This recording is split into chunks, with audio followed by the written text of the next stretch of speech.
Here are some more of the best games available on PS5 right now. And some of the games are actually so underrated, you don't want to miss them. The first game on this list is Resident Evil 2 Remake. If you get scared easily, please don't even look at this game. It will actually terrify you. And don't even get me started on Mr. X's footsteps.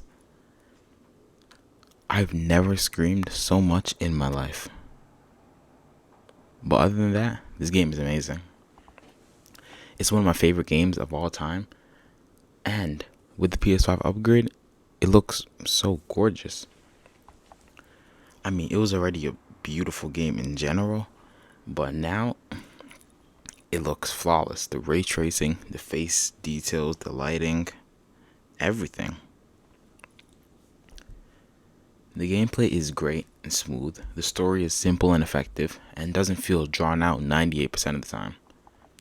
It's actually scary and tense. I wanted to crawl under my cocomelon blanket. I was that terrified. They do a great job keeping you tense and on your toes. So basically, you're a cop who gets a call to not go to this zombie infested town. You still go anyways because, video games. And you get locked in the police station. You have to escape, solve puzzles, kill zombies. The usual. And that's it. Simple story. But a lot of great missions within the journey itself that makes it fun so too. Overall, this game is amazing. You should definitely check it out. The next game on this list is God of War 2018. Now, I don't need to say much. Kratos and Atreus on a journey. That's the story. It's a beautiful game, excellent story, amazing combat, flawless graphics that still hold up after 4 years, and great RPG mechanics. The story is told so well. They can show so many emotions and bring out the emotions of the player as well. Their twists are real good twists. And the way they develop the relationship between Kratos and Atreus is amazing. I love it. The game is a masterpiece, no doubt. The combat is so smooth, and with the amount of progression there is, it never gets old. The enemy variety and boss variety may be lacking a little bit, but it doesn't take away from the overall experience of the game. The story and the voice acting is excellent as well. And the game is a one take, meaning that there is no loading screens at all. Once you jump in, it doesn't stop unless you die or pause. And the game, once again, looks beautiful. It came out in 2018, but it still holds up amazing. It's a beautiful journey, and it's definitely one of the best games on PS5. And I'll be covering the sequel, God of War Ragnarok, on the channel as well, so make sure you subscribe to see that. The next game on this list is Doom Eternal, the direct sequel to Doom 2016. And what a sequel it is. Doom, if you don't know, is this FPS hack and shoot game where you basically tear through enemies and bosses. You can upgrade your weapons with the great yet simple progression, and you unlock new weapons throughout the game as well. The main goal of the game is to take down the 3 hell priests, and they make you really go looking for them, and it provides an interesting story. The combat and gameplay in general is great, smooth, and really fun. Absolutely beautiful graphics, and the level design is really good in my opinion. But please be warned, if you play this game on ultra violence, which is the hard mode, or nightmare, you will throw your controller and your newborn at the wall. So please be warned. But overall, it's a very, very great game. You should definitely play this. But you can play 2016 before you play this as well. It's not a PS5 upgrade game, but you have more context for this.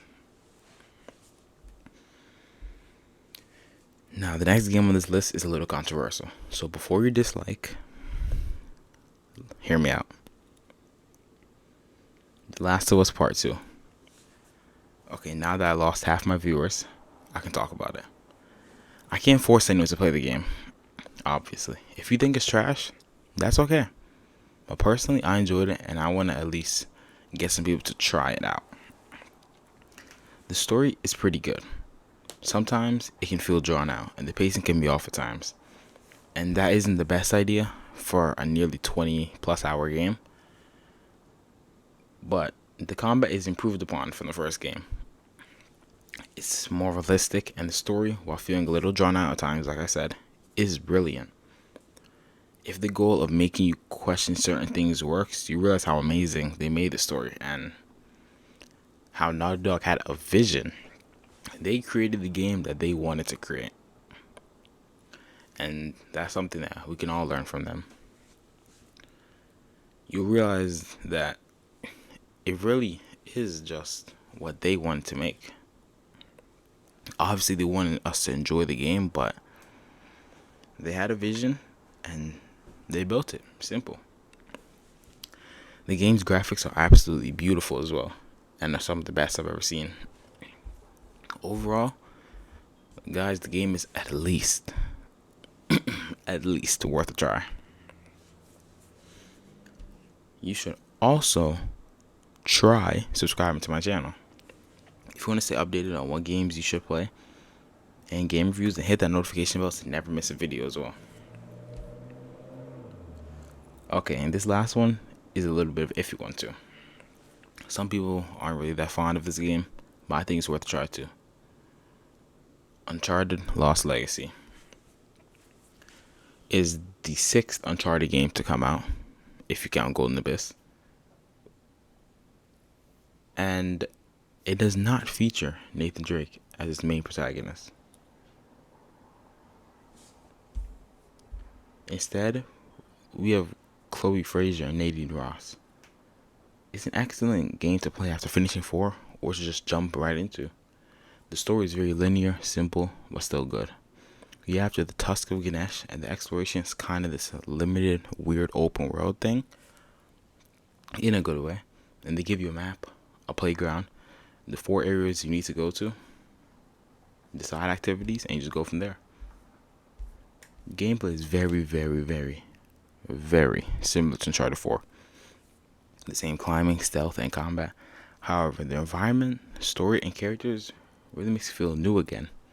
And if you're new to the series especially, you'll love it.